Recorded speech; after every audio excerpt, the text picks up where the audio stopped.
Average ഒരു ദിവസം ഒരു 500 പേര് കോടമ്പക്കത്ത് വണ്ടി അല്ലെങ്കിൽ മദ്രാസ് സെൻട്രൽ വണ്ടിയാണ്. എല്ലാവരും അന്വേഷിച്ച് പോകുന്നു കോടമ്പക്കത്ത്. ചിലർ നടനാവാനും, ചിലർ കഥ എഴുത്താവാൻ, ചിലർ പാട്ട് എഴുതാൻ, ചിലർ മ്യൂസിക് ഡയറക്ടറാവാൻ. പക്ഷെ എല്ലാവരും ലക്ഷ്യം എന്താണ്? സിനിമ. 500 പേര് ഒരു ദിവസം വന്ന് ഇറങ്ങിക്കഴിഞ്ഞാൽ ആവറേജ് ഒരു മാസം 15,000 പേരല്ലേ? ഈ 15,000 പേരിൽ ഒരാളാണ് ചിലപ്പോൾ സിനിമയിൽ ലക്ഷ്യം. 30 പേരിൽ ഒരാൾ രക്ഷപ്പെട്ട ഈ 499 പേര് പരാജയപ്പെട്ടവരുടെ കഥ എവിടെയും പറഞ്ഞിട്ടില്ലേ?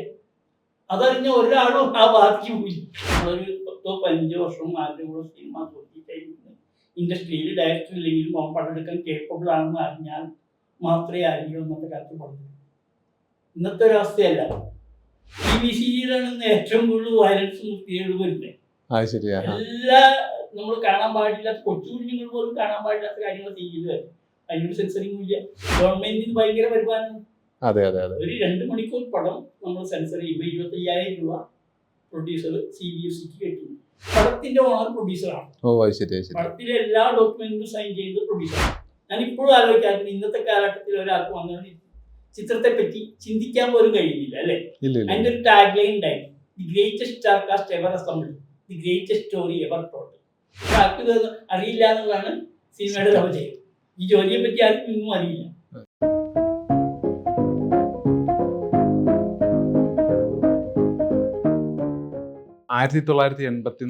ഏപ്രിൽ 1 കോടമ്പാക്കത്ത് തുടങ്ങിയ സിനിമാ ജീവിതയാത്ര കഴിഞ്ഞ 40 വർഷങ്ങളായി മലയാള സിനിമയിൽ സജീവ സാന്നിധ്യമായി നിൽക്കുന്ന ഗോപിനാഥ് മുറിയാടാണ് നമ്മുടെ കൂടെ ഇന്ന് ടെയിൽസ് അൺടോൾഡിലുള്ളത്. ചീഫ് അസോസിയേറ്റായും അസിസ്റ്റൻ്റായും അസോസിയേറ്റായും അദ്ദേഹം വർക്ക് ചെയ്തിട്ടുണ്ട്. സംഗീത് ശിവൻ, ജയരാജ് തുടങ്ങിയ പ്രമുഖ സംവിധായകരുടെ കൂടെ വർക്ക് ചെയ്ത അദ്ദേഹത്തെ നമുക്ക് നമ്മുടെ പുതിയ എപ്പിസോഡിലേക്ക് സ്വാഗതം ചെയ്യാം. ചേട്ടാ, വെൽക്കം ടു ടെയിൽസ് അൺടോൾഡ്. ഇപ്പോൾ 40 വർഷമായല്ലേ സിനിമയിൽ നിൽക്കുന്നു. 84 തുടങ്ങിയ യാത്രയാണ്. അപ്പോൾ പലർക്കും ചേട്ടനെ അറിയണ്ടാവില്ല. ഇപ്പോൾ എനിക്കറിയാം, എൻ്റെ ആൽബം എന്ന് പറഞ്ഞിട്ട് ഫേസ്ബുക്കിൽ ചേട്ടൻ ഒരു അനുഭവക്കുറിപ്പുകൾ എഴുതുന്നുണ്ട്. അതിൽ നിന്നാണ് ഞാൻ മനസ്സിലാക്കിയത് കോടമ്പാക്കത്തെ അന്നത്തെ സിനിമാ പരിസരങ്ങൾ. ശരിക്കും നമുക്കത് നേരിട്ട് കാണാൻ പറ്റും. ഒരു സിനിമ കാണുന്ന പോലെ നമുക്കത് വായിച്ചറിയാൻ പറ്റും. അപ്പോൾ ചേട്ടൻ ഒരു സെൽഫ് ഇൻട്രോ ഒന്ന് കൊടുത്തേക്ക്, അറിയാത്തവർക്ക് വേണ്ടി, ചേട്ടൻ അറിയാത്തവർക്ക് വേണ്ടിയിട്ട് ഒന്ന് സ്വയം ഒന്ന് പരിചയപ്പെടുത്താമോ? ഞാൻ സിനിമാ രംഗത്ത് 1984 ഏതൊരു ചെറുപ്പക്കാരനെ പോലെയും ഒരു കോളേജ് കാലഘട്ടം തുടങ്ങി സിനിമ ഒരു ഭ്രാന്തായി എന്നിൽ ആവശ്യിക്കുകയായിരുന്നു. എങ്ങനെ കോടമ്പക്കത്ത് എത്തിപ്പെടണം? അന്ന് മലയാള സിനിമ കംപ്ലീറ്റ് കോടമ്പക്കത്താണ്. മലയാള സിനിമ എന്നല്ല, സൗത്ത് ഇന്ത്യൻ സിനിമകൾ മുഴുവൻ അന്ന് കോടമ്പക്കത്താണ് നിന്നാണ് ഷൂട്ടിങ്ങും മറ്റു എല്ലാ പ്രൊഫഷണൽക്കും അന്ന് കോടമ്പക്കത്താണ്. എങ്ങനെ അവിടെ എത്തിപ്പെടണമെന്ന് നമുക്കൊരു ഐഡിയ ഇല്ല.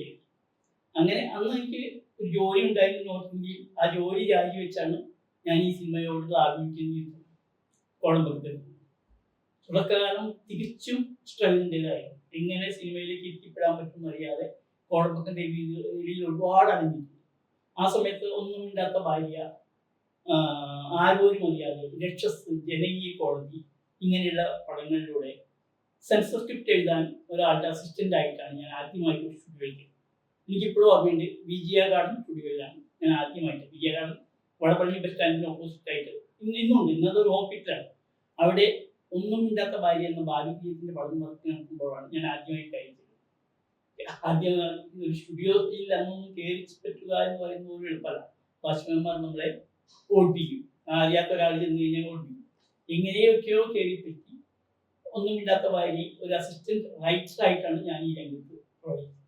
ആ തുടക്കം ഇപ്പോൾ 40 വർഷമായിട്ട് ഇന്നും സെൻസർ രംഗത്ത് തന്നെ മാക്സിമം പടങ്ങൾ എഴുതിയ ഒരാളെന്ന നിലയാണ് എന്നെ കൂടുതൽ അറിയുന്നത്. സഹസംവിധായകനായിട്ടും അസോസിയേറ്റ് ഡയറക്ടറായിട്ടും സ്ക്രിപ്റ്റ് റൈറ്ററായിട്ടും ഒക്കെ വർക്ക് ചെയ്തെങ്കിലും എന്നെ ഇപ്പോഴും സിനിമാരംഗം അറിയപ്പെടുന്നത് സെൻസ് സ്ക്രിപ്റ്റ് റൈറ്റർ എന്ന മേഖലയിൽ തന്നെയാണ്. ആ രംഗത്ത് 1200 പടങ്ങൾ കഴിഞ്ഞു എന്നുള്ളതാണ് ഒരു നേട്ടമാണെന്ന് എനിക്കറിയില്ല. അതാണ് എൻ്റെ ഒരു ഇതുവരെയുള്ള സിനിമ ഫീൽഡിൽ എനിക്ക് ചെയ്യാൻ പറ്റിയ ഒരു കാര്യം. ഈ സെൻസർ സ്ക്രിപ്റ്റ് എന്ന് പറയുമ്പോൾ ചിലപ്പോൾ ചില ആളുകൾക്കൊന്നും അറിയണ്ടാവില്ല. എന്താണ് സെൻസർ സ്ക്രിപ്റ്റ് എന്ന് വെച്ചാൽ? സെൻസർ സ്ക്രിപ്റ്റ് എന്ന് പറഞ്ഞാൽ പടത്തിന്റെ പൂർണ്ണമായ വർക്കുകൾ കഴിഞ്ഞതിന് ശേഷം സെൻസർ സർട്ടിഫിക്കറ്റ് കിട്ടാനായി നമ്മൾ അതിൻ്റെ ഒരു സ്ക്രിപ്റ്റ് തയ്യാറാക്കി അതിൻ്റെ സെൻസർ ബോർഡിൻ്റെ അധികാരികൾക്ക് സമർപ്പിക്കും. അത് മാത്രമല്ല, അതിൻ്റെ കൂടെ കുറേ ഡോക്യുമെന്റ്സും ഉണ്ട്. സ്റ്റാമ്പ് പേപ്പറുകൾ, അതിൻ്റെ ആപ്ലിക്കേഷൻ. അവർ പണ്ട് ഇത്രയ്ക്കില്ലായിരുന്നു. ഇന്നെല്ലാം ഓൺലൈനായിട്ട് സബ്മിറ്റ് ചെയ്യും. അത് കഴിഞ്ഞ് ഈ ഫയൽ കംപ്ലീറ്റ് CBFCയുടെ ഓഫീസിൽ കൊണ്ട് സമർപ്പിച്ചതിന് ശേഷമാണ് അവർ പടം കാണാൻ നമുക്ക് ഡേറ്റ് തരും. ആ പടം കണ്ടു കഴിഞ്ഞതിന് ശേഷമാണ് അവർ അതിന് എന്ത് സർട്ടിഫിക്കറ്റ് വേണം, U വേണം, U/A വേണം, A വേണം, ഇതൊന്നല്ല എഡ്യൂക്കേഷൻ ഫീസ് ആണ് S എന്നൊരു സർട്ടിഫിക്കറ്റ്, 4 തരം സർട്ടിഫിക്കറ്റാണ്, പേര് തരം തീരുമാനിക്കുക. അപ്പോൾ ഇതിന്റെ ഒരു ബുദ്ധിമുട്ട് എന്താണെന്ന് വെച്ചാൽ ഈച്ച് ആൻഡ് എവരി ഷോട്ട് നമ്മൾ എഴുതണം സ്ക്രിപ്റ്റ്. ഒരു ക്ലോസ് ഷോട്ടിൽ പടം ആരംഭിക്കുകയാണെങ്കിൽ ക്ലോസ് ഓഫ് ആരാണ്, ആ ക്യാരക്ടർ ആരാണ്, ക്ലോസ് ഓഫ് ഷഹീദ്, അല്ലെങ്കിൽ അടുത്ത രണ്ടുപേര് മിഡ് ഷോട്ട് ഓഫ് ഷഹീദ് ഗോപിനാഥാണ്, MS ഓഫ് ഷഹീദ് ഗോപിനാഥ്, അതിൽ എന്താണ് ഡയലോഗ്, പാട്ടാണ് ഈ പാട്ട്, ഇത്രയും ഡീറ്റെയിൽ ആയിട്ട് ചെയ്യേണ്ട കാര്യമാണ്. ആദ്യ കാലഘട്ടങ്ങളിൽ നമ്മളിത് എഴുതിയാണ് സമർപ്പിക്കുന്നത്. ഇപ്പൊ DTP എടുത്ത് മറ്റേ സ്പൈറൽ ബൈൻഡ് ചെയ്ത് കൊടുക്കണം. അത്രയും ബുദ്ധിമുട്ടുള്ള പണിയാണ്. പക്ഷെ ആർക്കും ഇത് അറിയില്ല എന്നുള്ളതാണ് സിനിമയുടെ സൗജന്യം. ഈ ജോലിയെ പറ്റി ആർക്കും ഒന്നും അറിയില്ല. വളരെ സൂക്ഷിച്ച് ചെയ്യേണ്ടതാണ്. അവര് ഈ പണ്ടൊന്നും ഇത്രയും സൂക്ഷ്മമായിട്ട് അവർ കൈകാര്യം ചെയ്യാറില്ല. ഇപ്പൊ സ്ക്രിപ്റ്റ് നോക്കി ഒരു ഡയലോഗ് ഇതുണ്ടെങ്കിൽ പറയും ഈ ഡയലോഗ് ഇല്ല, അത് ആഡ് ചെയ്യണം. അതേപോലെ അവരുടെ കുറച്ച് ഇതുണ്ട്, നോമിക് കോഡുകൾ എന്താണെന്ന് വെച്ചാൽ ചില വാക്കുകൾ തേവിഷ്, നായിന്റെ തെണ്ടി, അല്ലെങ്കിൽ ആരെങ്കിലും ഹാൻഡിക്യാപ്ഡ് ആൾക്കാർ പെട്ടെന്ന് ഇങ്ങനത്തെ ഓഡിയോ ഉണ്ടെങ്കിൽ അത് മ്യൂട്ട് ചെയ്യും. അപ്പൊ നമ്മൾ പടം കാണുമ്പോൾ ആദ്യം തന്നെ നമ്മൾ ഇൻസ്ട്രക്ഷൻ കൊടുക്കും, ഈ ഓഡിയോ നമ്മൾ കൊണ്ടുപോകണം, കട്ട് ചെയ്ത് കളയാൻ. ഇപ്പൊ ചിലര് സമ്മതിക്കില്ല. അതിൽ മറ്റേ പടത്തിലുണ്ടല്ലോ, ഇപ്പൊ ഫോർ എക്സാമ്പിൾ ഇപ്പൊ ഞാൻ ചെയ്ത പടം നടികറിൽ എന്ത് ചെയ്യുന്ന ഇങ്ങനത്തെ ഒരു വേടുണ്ട്. അപ്പൊ അവരോട് ഞാൻ പറഞ്ഞത് തികയാൻ വേണ്ടി ഞാൻ പറയാത്തതാണ് കേട്ടോ, വേണ്ടാക്ക കട്ട് ചെയ്യും. ഏഞ്ചല്ലോ മറ്റേ മഞ്ഞുമൽ ബോയ്സിലുണ്ടല്ലോ, അപ്പൊ ഞാൻ പറഞ്ഞു അല്ല കൊണ്ടുപോയാൽ കട്ട് ചെയ്യും, അതുപോലെ കാര്യമില്ല, അവിടെ എക്സ്ക്യൂസ് ഒന്നുമില്ല, കൊണ്ടുപോയി അതൊരു 4-5 ഡിഗ്രിയിലായിരുന്നു ഓഡിയോ കംപ്ലീറ്റ് മ്യൂട്ട് ചെയ്യാം. അപ്പോൾ ഇത് പലർക്കും അറിയില്ല. നമ്മൾ പറഞ്ഞു കൊടുക്കും ഇന്നൊന്നും കൊണ്ടുപോകണം, കൂടുതൽ ബ്ലഡ് ഉള്ള സംഭവങ്ങൾ, പിന്നെ കമ്മ്യൂണൽ പ്രോബ്ലംസ് ഉണ്ടാക്കുന്ന സംഭവങ്ങൾ, അങ്ങനെ എന്തെങ്കിലും ഇതൊന്നും അനുവദനീയമല്ല. പിന്നെ ഒരു കാര്യം അവരുടെ ക്രിറ്റീരിയാണ്. അപ്പൊ അന്ന് കാണുന്ന മെമ്പേഴ്സിന് തീരുമാനിക്കും. ചിലപ്പോൾ ഹിന്ദി പടമോ തമിഴ് പടത്തിലോ നമുക്ക് ഇത്രയൊന്നും സ്ട്രിക്ട്നെസ് കാണാൻ പറ്റും. CBSE റൂൾസ് ഇന്ത്യ ഫുൾ ഒന്ന് തന്നെയാണ്. അതെ, അത് ചോദിക്കുമ്പോൾ ഞാൻ ചേട്ടനോട് ചോദിക്കട്ടെ, സത്യത്തിൽ ഈ സെൻസറിങ് എന്ന് പറഞ്ഞൊരു കാര്യത്തിന്റെ ആവശ്യമുണ്ട്. കാരണം ഒരു സംവിധായകന്റെ അല്ലെങ്കിൽ റൈറ്ററുടെ ക്രിയേറ്റിവിറ്റിയിൽ കത്തിവെക്കുന്ന പരിപാടി, അതിന്റെ ആവശ്യമുണ്ടോ ശരിക്കും സെൻസറിങ്? ഇല്ലെന്നാണ് ഞാൻ പറയുന്നത്. പ്രത്യേകിച്ച് ആധുനിക കാലഘട്ടത്തിൽ അതിന് പ്രസിദ്ധിയില്ല. കാരണം നമുക്ക് OTT പ്ലാറ്റ്ഫോമിലെല്ലാം കാണാവുന്ന ഒരു സംഭവം തിയേറ്ററിൽ കാണാൻ പറ്റുക എന്ന് പറഞ്ഞതിന്റെ ലോജിക്ക് എന്താ? മാത്രമല്ല നിങ്ങളിപ്പോ TV സീരിയൽ ശ്രദ്ധിച്ചിട്ടുണ്ടോ? TV സീരിയലാണ് ഏറ്റവും കൂടുതൽ വയലൻസും വൃത്തികേടും വരുന്നത്. എല്ലാ നമ്മൾ കാണാൻ പാടില്ലാത്ത കൊച്ചു കുഞ്ഞുങ്ങൾ പോലും കാണാൻ പാടില്ലാത്ത കാര്യങ്ങൾ ചെയ്യുന്നത്, അതിനൊരു സെൻസറിങ്ങും ഇല്ല. അത് നിങ്ങളുടെ വീട്ടില് നിർബന്ധിതമായിട്ട് വരികയാണ്. തിയേറ്ററിൽ കാശ് കൊടുത്ത് തിയേറ്ററിൽ പോയി കാണും. അപ്പൊ സീരിയലുകൾ അലോട്ട് ചെയ്യാന്നുള്ള നിലയ്ക്ക് സെൻസർ എന്ന് പറയുന്ന സംഭവം വെച്ച് തിയേറ്ററുകളിൽ സിനിമകൾ പ്രദർശിപ്പിക്കുന്നതിന് നിയന്ത്രണം വയ്ക്കേണ്ട ഒരു കാര്യമില്ല. പക്ഷേ ഇന്നത്തെ പ്രശ്നം അറിയുമോ, ഒരു സെറ്റപ്പ് എങ്ങനെ ഉണ്ടായി കഴിഞ്ഞാൽ ഇത് പൊളിക്കലെടുത്താൽ ഇപ്പൊ ഇന്ത്യയിൽ മൊത്തം 9 സെൻസർ ഓഫീസുകളുണ്ട്. ഓരോ അതായത് ഡൽഹി, ബോംബെ, കൽക്കട്ട, മദ്രാസ്, തിരുവനന്തപുരം, ഹൈദരാബാദ്, അങ്ങനെ 9 ദിക്കിലുണ്ട്. ഭുവനേശ്വർ, അങ്ങനെ 9 സെന്ററുകളുണ്ട്. ഗോവത്തി പെട്ടെന്ന് ഒരു ദിവസം നമ്മൾ ഈ ഓഫീസ് നിർത്തലാക്കാന്ന് വെച്ചിട്ടുണ്ടെങ്കിൽ ഒരുപാട് ആളുകളുടെ ജോലിയെ ബാധിക്കും. ഇന്നത്തെ ഒരു സെറ്റപ്പ് ഇതാണല്ലോ, ഓരോ സെറ്റപ്പ് ഉണ്ടായി അത് പൊളിക്കാന്ന് പറഞ്ഞാൽ എളുപ്പമല്ല. ഒരു സിസ്റ്റം ആ സിസ്റ്റം തകർക്കാന്ന് പറഞ്ഞാൽ എളുപ്പമല്ല. നാളെ പെട്ടെന്ന് സെൻസർ ബോർഡ് വേണ്ടെന്ന് വെച്ച് കഴിഞ്ഞാൽ അത് മാത്രമല്ല ഗവൺമെന്റിന് ഭയങ്കര വരുമാനം. ഒരു 2 മണിക്കൂർ പടം നമ്മൾ സെൻസർ ചെയ്യുമ്പോൾ 25,000 രൂപ പ്രൊഡ്യൂസർ CBSEക്ക് കിട്ടുന്നു ഓരോ പടത്തിന്. അത് ഓരോ 10 മിനിറ്റ്, ഒരു 10 മിനിറ്റിന്റെ നമ്മൾ ട്രെയിലർ 10 മിനിറ്റിനുള്ളിൽ ചെയ്യുന്നതിനും കൂടി 2,550 ഫീസ് ഉണ്ട്.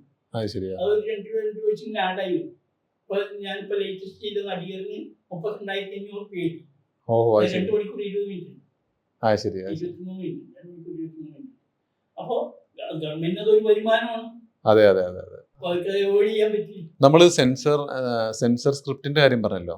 അപ്പോൾ പഴയ നമ്മൾ ഇപ്പൊ ഡിജിറ്റലിലേക്ക് മാറിയപ്പോഴുള്ള സിനിമയും അന്നത്തെ ഫിലിമിലുള്ള സിനിമയും തമ്മിൽ ഈ സ്ക്രിപ്റ്റിൽ സെൻസറിംഗിൽ എന്തെങ്കിലും വ്യത്യാസമുണ്ടോ? വളരെ വ്യത്യാസമുണ്ട്. അന്നത്തെ കാലഘട്ടത്തിൽ ഞങ്ങൾ കണ്ടിരുന്നത് റീറിക്കാർഡിങ് നടക്കുന്ന തിയേറ്ററുകളിൽ വെച്ചാണ്. ഇന്നത്തെ പോലെയല്ല. റീറിക്കാർഡിങ് അന്ന് എന്താ വെച്ചാൽ എല്ലാം മാനുവലായിട്ടാണ്. ഒരു 50 മ്യൂസിഷ്യൻസ് ഒരു വലിയ തിയേറ്റർ മദ്രാസിലെ Vijaya garden, AVMG, AVMC, Prasad 70mm, Prasad deluxe, ഈ തിയേറ്ററുകളാണ് മലയാള പടത്തിന്റെ 90% പടങ്ങളുടെ റീറിക്കാർഡിങ്. കുറച്ച് പടങ്ങൾ മാത്രമുള്ള ചിത്രാഞ്ജലിയിൽ, അതും എനിക്ക് തോന്നുന്നു 87-നൊക്കെ ശേഷമാണ്, ഇവിടെ കേരളത്തിൽ തുടങ്ങി. അതുവരെ അവിടെയാണ് എല്ലാ പടങ്ങളുടെയും 90% പടങ്ങളുടെയും പോസ്റ്റ് പ്രൊഡക്ഷൻ വർക്ക് അവിടെയാണ്. അപ്പൊ ഈ റീ റെക്കോർഡിങ് നടക്കുന്ന സമയത്താണ് ഈ പ്രൊഡക്ഷൻ മാനേജർ നമ്മളെ ഈ ജോലിയായിട്ട് സമീപിക്കുക.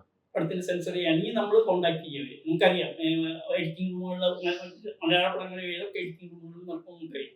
അന്ന് അവിടെ മെയിൻ ആയിട്ട് ഒരു 4-5 എഡിറ്റർമാരുണ്ട്. കെ ശങ്കുണ്ണി, നാരായണൻ, വെങ്കട്ടരാമൻ, ഭൂമിനാഥൻ. ഇവരൊക്കെ മലയാളത്തിലെ അന്നത്തെ ലീഡ് MS മണി. ഇവരൊക്കെ അന്നത്തെ ഹരിഹരപത്രം മരിച്ചു. ഇവരൊക്കെ അന്നത്തെ ലീഡിങ് ജി മുരളി എഡിറ്റേഴ്സാണ്. ഇവർക്കൊക്കെ അവിടെ ഓരോ സ്റ്റുഡിയോ ഓരോ റൂമുണ്ടായി. ഇങ്ങനത്തെ ഫ്ലാറ്റുകളല്ല എനിക്ക്. ഓരോ സ്റ്റുഡിയോയിൽ ഓരോ റൂമുണ്ട്. അപ്പൊ നമ്മളവിടെ വർക്കില്ലാത്ത സമയത്തൊക്കെ നമ്മളവിടെ സ്ഥിരം നമ്മൾ സിനിമാക്കാരൊക്കെ കണ്ടുകൊണ്ടിരുന്ന ഈ സ്റ്റുഡിയോകളിൽ വെച്ചാൽ അപ്പൊ അവിടെ ചെല്ലുമ്പോഴേ അവിടെ ഒരു ഇന്ന പടം അടുത്ത ആഴ്ച പോസ്റ്റ് പ്രൊഡക്ഷൻ തുടങ്ങുകയാണ്. ചിലപ്പോൾ ഡബിങ് ഉണ്ട്, അതിന് വരണം, അല്ലെങ്കിൽ റീകാർഡിങ് ഉണ്ട്, നിങ്ങൾക്ക് സെൻസറിന്റെ കാര്യം വർക്കുണ്ട്, വരണമെന്ന് പറഞ്ഞു. അപ്പൊ ഈ റീകാർഡിങ് തിയേറ്ററിൽ നമ്മൾ എത്തിക്കഴിഞ്ഞ് കഴിഞ്ഞാൽ പടം അവിടെ ഒരു 4-5 തവണ പ്ലേ ചെയ്യും. മ്യൂസിഷ്യൻസിന് മ്യൂസിക് കമ്പോസ് ചെയ്യാനായിട്ട് മ്യൂസിക് ഡയറക്ടറും അറേഞ്ചറും കൂടി ഓരോ റീലും കണ്ട് നോട്ട്സ് കൊടുക്കും. ഓരോ machine, violin, tabla, guitar, keyboard, ഇങ്ങനെ ഓരോരുത്തരുണ്ടല്ലോ, അവർക്കൊക്കെ കൊടുക്കും. അത് കൊടുത്ത് ഇവരിങ്ങനെ മ്യൂസിക് റിഹേഴ്സൽ ചെയ്യുന്ന സമയത്ത് നമ്മൾ ഈ ഷോർട്സ് ഒക്കെ എഴുതിയിരുന്നു. DVD പെൻഡ്രൈവ് ഒന്നും വരാത്ത കാലഘട്ടം. അല്ലെങ്കിൽ പിന്നെ നമുക്കുള്ള ഒരു ഓപ്ഷൻ എഡിറ്റിംഗ് റൂമിൽ മൂവിയോള എന്ന് പറഞ്ഞ സാധനം. പിന്നീടാണ് ഈ സ്റ്റീൻ ബക്കും കമ്പ്യൂട്ടറൊക്കെ വരുന്നതിന് മുമ്പ് ഈ മൂവിയോളയിലാണ് ഈ പടം അതിലിട്ട് കാണും. പക്ഷെ അതിൽ കിട്ടുന്ന പ്രാക്ടിക്കല്ല. കാരണം എല്ലാ എഡിറ്റിംഗ് റൂമുകളും പടങ്ങളുടെ 4-5 പടങ്ങളുടെ അപ്പൊ അവിടെ നമുക്ക് കാണാനുള്ള സാഹചര്യം ഉണ്ടാവില്ല. അപ്പൊ നമ്മൾ റീകാർഡിംഗ് തിയേറ്ററിൽ പോയി തന്നെ അങ്ങനെ കണ്ടത് മാർക്ക് ചെയ്ത് പിന്നെ അന്ന് ഇത്രയും പ്രൊസീജിയറുകളില്ല. DTP ചെയ്യില്ല, ഓൺലൈൻ ചെയ്യില്ല, ജസ്റ്റ് എഴുതി പൈൻറ്റ് ചെയ്ത് ബുക്ക് കൊടുത്താൽ. അത് മാത്രമല്ല അന്ന് പ്രൊഡക്ഷൻ മാനേജർമാരാണ് ഈ സെൻസറിങ്ങിന്റെ കാര്യങ്ങളൊക്കെ ഡീൽ ചെയ്യുന്നത്. ഇന്നങ്ങനെയല്ല, അവർ മൊത്തമായിട്ട് നമ്മളെ കോൺട്രാക്ട് എടുക്കുക, സർട്ടിഫിക്കറ്റ് മേടിച്ചു തരും. അടുത്ത ആഴ്ച വർക്ക് തുടങ്ങിക്കോളൂ, അവർ പടം മെയിലിൽ അയച്ചു തരും, അല്ലെങ്കിൽ പെൻഡ്രൈവിലാക്കി തരും, DVD-യിലാക്കി തരും. ഇപ്പൊ DVD-ഇല്ല, എല്ലാം പെൻഡ്രൈവിലാക്കി തരും. നമ്മൾ എഴുതി കംപ്ലീറ്റ് കാര്യങ്ങൾ ഓൺലൈനായിട്ട് സബ്മിറ്റ് ചെയ്ത് അവിടെ പോയി അതിന്റെ ഡോക്യുമെന്റ്സ് എല്ലാം കൊടുത്ത് ഡേറ്റ് വാങ്ങിച്ചിട്ട് പ്രൊഡ്യൂസറോട് പറഞ്ഞു ഡേറ്റ് പടം സെൻസറാണ്. അപ്പൊ സെൻസറിന്റെ മാത്രം പ്രൊഡ്യൂസറും ഡയറക്ടറും അവിടെ ഹാജരാണ്. ഡയറക്ടർ വരുന്നത് പൊതുവെ പ്രൊഡ്യൂസറാണ് മതി. കാരണം പടത്തിന്റെ ഓണർ പ്രൊഡ്യൂസറാണ്. പടത്തിലെ എല്ലാ ഡോക്യുമെന്റും സൈൻ ചെയ്ത് പ്രൊഡ്യൂസറാണ്.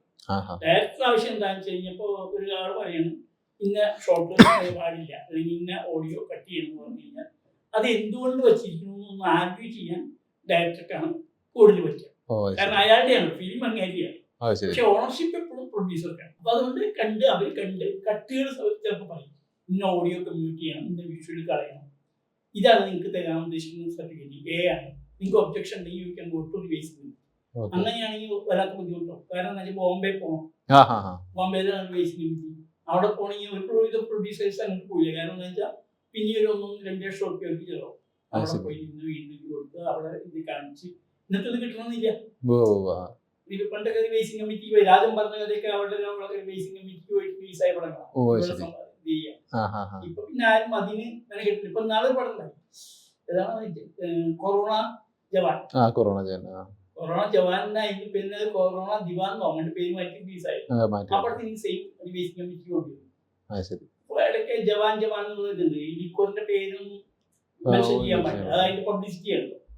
അതിൽ ഇടയ്ക്കിടയ്ക്ക് ജവാൻ ഉണ്ടായിരുന്നു. അവർ പറ്റിയ പറഞ്ഞു റിലീസിംഗ് കമ്മിറ്റിക്ക് പോയി. എന്നിട്ടാണ് കൊറോണ ദിവാൻ എന്ന് പറഞ്ഞ പേര് മാറ്റി റിലീസായി. അത്രയും പ്രൊസീജിയർ ഉണ്ടായിരുന്നു. ഈ 84 ഏപ്രിൽ 1 കോടമ്പാക്കത്ത് എത്തിയെന്ന് പറഞ്ഞു. അപ്പോൾ എങ്ങനെയാണ് ഈ സിനിമയിലേക്ക് ആകർഷണത്? എങ്ങനെ കോടമ്പാക്കത്തേക്ക് ആ യാത്ര എങ്ങനെയായിരുന്നു? സിനിമാക്കാരനാകണമെന്നുള്ള ആഗ്രഹം എപ്പോൾ തുടങ്ങി? സിനിമാക്കാരനെന്ന ആഗ്രഹം എനിക്ക് എൻ്റെ ഓർമ്മ ശരിയാണെങ്കിൽ 8-ലോ 9-ലോ പഠിക്കുമ്പോൾ നസീർ സാറിന്റെ കുറെ പടങ്ങൾ ഉണ്ടായിരുന്നു. വളരെ അന്ന് കളപ്പടങ്ങൾ വളരെ ചുരുക്കാം. പിക്നിക്, തച്ചോടി മരുമൻ ചന്തു, 41 കളമാരി, വിഷുക്കടി, ഇങ്ങനെ കളപ്പടങ്ങൾ വരുമ്പോൾ ഇതൊരു മായാലോകമാണല്ലോ. സിനിമയിൽ വരുന്ന ഓരോരുത്തരും ഈ വെള്ളി വെളിച്ചത്തിലേക്ക് ആകർഷിക്കപ്പെട്ടു വരുന്നതിൻ്റെ ഒരു ബേസിക് അതാണ്. അതിൻ്റെ ആ ഒരു കളർഫുൾ ആയിട്ടുള്ള ഒരു ജീവിതവും സംഭവങ്ങളും പ്രത്യേകിച്ച് കുറച്ച് സാഹിത്യാഭിരുചി. ഞാൻ ചെറുപ്പത്തിൽ ധാരാളം വായിക്കായിരുന്നു. 8ാം ക്ലാസ് മുതലേ ഞങ്ങളുടെ വായനശാലയിലുള്ള നോവലുകൾ കംപ്ലീറ്റ് കേശവദേവൻ, മുത്തത്ത് വക്കീം, പെരുമ്പാവൂർ ശ്രീധരനും അങ്ങനെയുള്ള തകഴി, MT അങ്ങനെ പുസ്തകങ്ങൾ വായിച്ച് എഴുത്തിനോടൊരു കമ്പണ്ടായിരുന്നു. പിന്നെയാണ് മനസ്സിലായത് ഈ സിനിമ എന്ന് പറയുന്നത് കുറച്ചുകൂടി വിഷ്വലി ആൾക്കാരിലേക്ക് ആകർഷിക്കപ്പെടാൻ കഴിയുന്നത്. ആ ഭ്രമം കൂടുന്നത് ഞാൻ എൻ്റെ പ്രീ-ഡിഗ്രി കാലത്താണ്. ഞാൻ ബാംഗ്ലൂരാണ് പഠിച്ചത്. അത് ശരിയാ. ബാംഗ്ലൂർ എൻ്റെ അമ്മാവൻ ടീച്ചറിനൊക്കെ അവിടെ ചെയ്യുന്നതുകൊണ്ട് SLC കഴിഞ്ഞിട്ട് ഞാൻ ബാംഗ്ലൂർ പോയി. അവിടെ ഈ പഠിക്കുമ്പോൾ മെജസ്റ്റിക് എന്ന് പറഞ്ഞാൽ ബാംഗ്ലൂർ മെജസ്റ്റിക്കിലാണ്, ഇന്നത്തെ മെജസ്റ്റിക്കിലാണ് 80s 90s വരെയുള്ള ഒരു മെജസ്റ്റിക് കഴിഞ്ഞാൽ ഒരു കമ്പോഡ സർക്കിളിൽ മെജസ്റ്റിക് വരെയുള്ള ഒറ്റ റോഡിൽ 38 സിനിമാ തിയേറ്ററുകളുണ്ട്. ഈ 38 സിനിമാ തിയേറ്റർ എങ്ങനെയാണെന്നുവെച്ചാൽ അപർണ, അപ്സര, അലങ്കാർ, നർത്തകി, സ്വപ്ന, അങ്ങനെ ആ തിയേറ്ററുകളുടെ പേര് വരെ എനിക്കിപ്പോഴും പറയാം. കാരണം എന്റെ പ്രീ-ഡിഗ്രി കാലത്ത് ഞാൻ കൂടുതൽ ചെലവഴിച്ച ഈ സിനിമാ തിയേറ്ററുകളാണ്. കാരണം ആദ്യമായിട്ട് ഞാൻ കാണുന്ന ഒരു ഹിന്ദി ചിത്രം ഷോലയാണ്. ഷോല നിങ്ങൾ കണ്ടിട്ടുണ്ടോ? ഇന്ത്യൻ സിനിമയിൽ ഒരു മൈൽ സ്റ്റോൺ ആണ്. ഞാൻ ഇപ്പോഴും ആലോചിക്കാറുണ്ട്, ഇന്നത്തെ കാലഘട്ടത്തിൽ ഒരാൾക്ക് വന്നത് ചിത്രത്തെ പറ്റി ചിന്തിക്കാൻ പോലും കഴിയുന്നില്ല അല്ലെ. അതിന്റെ ഒരു ടാഗ് ലൈൻ ഉണ്ടായിരുന്നു, the greatest star cast ever assembled, the greatest story ever told. 76 ഞാൻ പഠിച്ച ടാഗ് ലൈൻ ഇനി ഞാൻ മറന്നിട്ടില്ല. സഞ്ജയ് കുമാർ, അമിതാഭ് ബച്ചൻ, അംജദ് ഖാൻ, ധർമ്മേന്ദ്ര, ജയബാദ്രി, ഹേമാലിനി, അത് വല്ലാത്തൊരു മൂവിയായിരുന്നു. അന്ന് അത് കണ്ടോടുകൂടിയാണ് എനിക്ക് ഈ സിനിമയുടെ ഭ്രാന്ത് അതിന്റെ മാക്സിമത്തിൽ എത്തിപ്പോയി. പിന്നെ എന്ത് വെച്ചാൽ ഈ സിനിമ ഹിന്ദി സിനിമകളുടെ ഒരു തരംഗമായിരുന്നു. അവിടെ എപ്പോഴും ഹിന്ദി സിനിമകൾ ഈ തിയേറ്ററുകളൊക്കെ മാറി മാറി വന്നിട്ടുണ്ട്. പഴയ 60s 70s പടം മോർണിംഗ് ഷോ ആയിട്ട് കളിക്കും. അപ്പൊ ഇന്നത്തെ മാതിരി നമുക്ക് OTT-യിലോ അങ്ങനെയൊന്നും കാണാൻ അവസരമില്ലല്ലോ, അല്ലെങ്കിൽ TV ഇല്ല. അപ്പൊ എന്നിട്ട് പഴയ സിനിമകൾ എന്ത് വെച്ചാൽ 60s 50s 70s പടങ്ങളൊക്കെ ഞാൻ അവിടെ 76 ലാൻഡ് ചെയ്യുന്നു. പ്രീ-ഡിഗ്രി പഠിക്കാണ്, പ്രീ-ഡിഗ്രിയിലാണ്, പ്രീ-യൂണിവേഴ്സിറ്റി കൊടുത്തത്.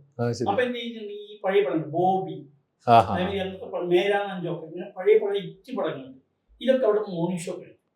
മോർണിംഗ് ഷോ കളിക്കുമ്പോൾ എന്ത് ചെയ്യുന്നത്, ഇതൊക്കെ നമ്മൾ വായിച്ചിട്ടുണ്ട്. അപ്പൊ ഞാനന്ന് ചാർലി സ്ക്രീൻ ഇങ്ങനെയുള്ള സിനിമ മാഗസിൻ്റെ ഒക്കെ കംപ്ലീറ്റ് ഫോളോ ചെയ്യും. അപ്പൊ അതിലൊക്കെ ഉണ്ടാവുമല്ലോ 60s ഇങ്ങനെ ഇതിഹാസ സമാനമായ ചിത്രം, 50s ഭയങ്കര. അപ്പൊ ഇങ്ങനത്തെ പടങ്ങളൊക്കെ ഞാൻ എഴുതി വയ്ക്കും. ഏതെങ്കിലും തിയേറ്റർ എന്ന് പറഞ്ഞു കഴിഞ്ഞാൽ ബാംഗ്ലൂർ സിറ്റിയില് ചിലപ്പോൾ 5-10 കിലോമീറ്റർ അപ്പുറത്തുള്ള തിയേറ്ററിലൊക്കെ ഈ സിനിമ കാണാൻ വേണ്ടി പോയി. അവിടുന്ന് ആരംഭിച്ച സിനിമ ഭ്രാന്ത് എന്റെ കോളേജ് വിദ്യാഭ്യാസം പൂർത്തിയാക്കിയില്ല. കാരണം അത്രയും സിനിമയോട് അത്രയും ഇതായിരുന്നു. പക്ഷെ അന്നത്തെ ഒരു അവസ്ഥയില് പൂന ഇൻസ്റ്റിറ്റ്യൂട്ടിലാണ് ഇത് പോയി പഠിക്കേണ്ടത്. അതിനുള്ള ഒരു ബാക്ക്ഗ്രൗണ്ട് നമ്മുടെ ഫാമിലിയിലൊന്നും. പിന്നെ എനിക്ക് നോർത്ത് ഇന്ത്യയിൽ ഒരു ജോലി കിട്ടി, ഒരു ഫൈനാൻസ് കമ്പനി കാഷ്യറായി ജോലി കിട്ടി. ഒരു 2-3 വർഷം അവിടെ ഞാൻ വർക്ക്. അപ്പോഴേക്കും അവിടെ ഒന്നും പിടിച്ചു നിൽക്കാൻ നമുക്ക് സമ്മതിക്കില്ല. അപ്പോൾ അവിടെയും എന്റെ ജീവിതം 15 സിനിമ തിയേറ്ററാണ്. ജോലിക്ക് പോകേണ്ടതെങ്കിലും ഒഴിവ് ദിവസവും ഷോട്ടൊക്കെ അവിടെയില്ല. അപ്പൊ അവിടെ കൂടുതൽ ഹിന്ദി സിനിമകൾ കാണാൻ പറ്റും നോർത്ത് ഇന്ത്യയിൽ. ഞാൻ ഡെറാഡൂണിലാണ് ആദ്യമായിട്ട് ജോലിക്ക് പോയി. പിന്നെ ഗുൽബർഗ ഉണ്ടായിരുന്നു, ഷോലാപൂർ ഉണ്ടായിരുന്നു. അപ്പൊ ഹിന്ദി സിനിമകൾ ധാരാളം കാണാൻ തുടങ്ങിയാണ്. അമിതാഭ് പടങ്ങൾ, ധർമ്മേന്ദ്ര, ശശി കപൂർ, അവരൊക്കെയാണ് അന്നത്തെ താരങ്ങൾ, ജിതേന്ദ്ര. അപ്പൊ ഈ പടങ്ങൾ കാണാൻ സിനിമയോടുള്ള അഭിരുചി കൂടി എങ്ങനെയെങ്കിലും സിനിമാ രംഗത്ത് എത്തണം. പക്ഷെ എത്തണമെന്നില്ല, എങ്ങനെ കോടമ്പത്ത് എത്തണം എന്നുള്ള എനിക്ക് യാതൊരു ഐഡിയ. ആ പടം നാനാ സിനിമകാരി ചരിത്രം സിനിമകാരിയൊക്കെ വായിച്ച് ഉള്ള അറിവേ നോക്കുള്ളൂ. പക്ഷെ എങ്ങനെ അവിടെ എത്തുന്ന ഒരു ഐഡിയ ഇല്ല. കോടമ്പക്കെന്ന് കേൾക്കുന്ന സ്റ്റുഡിയോയുടെ പേരൊക്കെ കേൾക്കുന്നതാണ്. 84 അതിനൊരു കാരണം കൂടിയില്ല. എന്റെ ജാതകവശാൽ 23 വയസ്സ് വരെ മഹാമോശം സമയമാണ്. അപ്പൊ 23 വയസ്സാവാൻ കാത്തിരിക്കും. അതായത് 84 മാർച്ച് 23 വയസ്സ് കഴിഞ്ഞു. 23 മാർച്ചാണ് എന്റെ ഡേറ്റ് ഓഫ് ബർത്ത്.